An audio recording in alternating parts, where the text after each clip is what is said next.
You may be surprised to learn that people often read scientific papers from the inside out, carefully reviewing an article's figures and captions before deciding to read any further. If your readers can't understand your figures, they may not take the time to read your paper. Therefore, one of the best things you can do to ensure that your audience reads and understands your article is to include clear and concise figures and use descriptive captions to tell them everything they need to know about the graphic. In fact, figures and captions are so important at conveying complex scientific concepts and data that many authors design their figures before writing the manuscript. Hi, my name is Dave Rozak, and I'm the editor-in-chief of the high school synthetic biology journal, Biotrix. In this video, I'll give you 6 tips for creating highly effective figures and captions for your scientific papers. I'll also recommend a couple of open source software applications for producing professional, public quality graphics, so stick around. The most important tip I can offer is to ensure that you use high-resolution, lossless file formats when creating and saving your figures.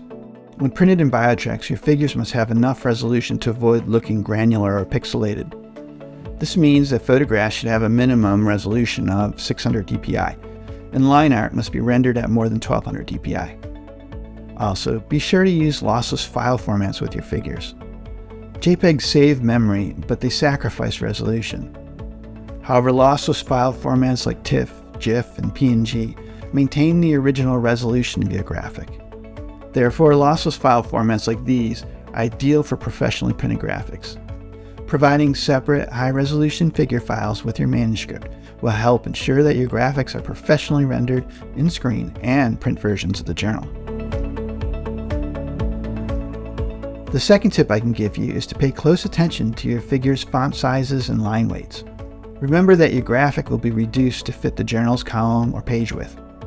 Figures that span a single column of text will only be 85 millimeters or 3¼ inches wide. 2-column figures will be as wide as 175 millimeters or 6¾ inches. At these scales, your font sizes must be at least 8 points, 3 millimeters, or 1/8 inch tall to be easily read. It also helps the legibility of your figures to use non-bolded, non-italicized sans-serif fonts like Arial. Finally, you should keep all your line weights above 1/4 point to ensure that they're clearly visible on the printed page. Tip number 3. You should make your figure easier to read by minimizing clutter. This begins by understanding the purpose of your graphic and only including enough visual information to make your point. For example, spreadsheet applications like Microsoft Excel and Google Sheets are capable of producing high-quality graphics for your paper.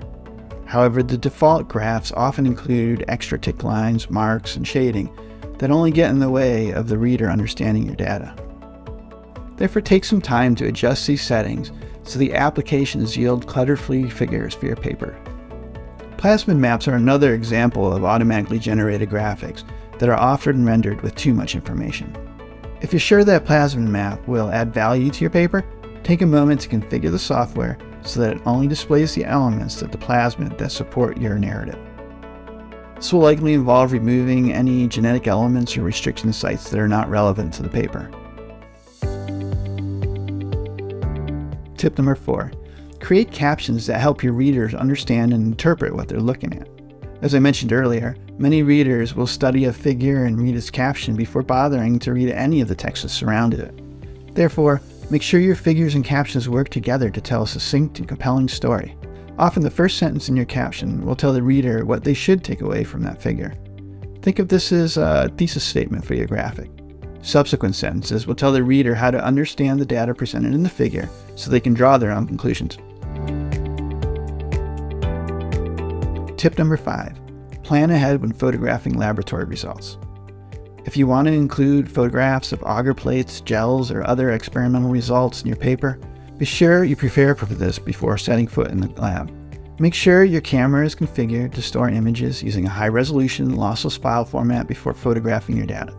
As mentioned before, TIFFs, GIFs, and PNG file formats are better than JPEGs because they are lossless. It's also acceptable to adjust the light, contrast, and color of your digital photographs in the paper. However, apply the same adjustments to any images that you'll be comparing, and describe these adjustments in your Materials and Methods section. Also, be sure to save your original photographs in a separate folder in case someone asks to see the unmanipulated images. And finally, tip number 6.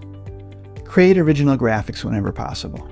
You need special permission to use someone else's graphics, and these images are often not as effective at conveying the point that you want to make in your article. Therefore, invest the time and effort to make your own graphics. As with the text of your article, it's unethical to present a non-original figure in your paper without acknowledging its source. However, with graphics, you also need to have the creator or publisher's permission to reproduce the image in your paper. This requirement also applies to clip art-based graphics, such as those produced using BioRender. If you do get your graphics from another source, Biochecks will need written permission from the owner or originator of the graphic before including it in the journal. This is why it's generally best to create your own figures and illustrations. These 6 tips will help you prepare captivating, easy-to-read figures for readers who are flipping through the pages of the journal. This video was produced with support from Biomade, whose vision is to build a sustainable, domestic, end-to-end bioindustrial manufacturing ecosystem in the United States. As a bonus for sticking around to the end, I'd like to suggest you take a look at 2 freely available open-source graphics applications that will help you prepare quality images and graphics for your papers. Specifically, Inkscape is an open-source application that's useful for creating high-quality line art. And GIMP is another free software package that helps you to manipulate high-resolution images and photographs. I'll include links to both of these applications in the description below.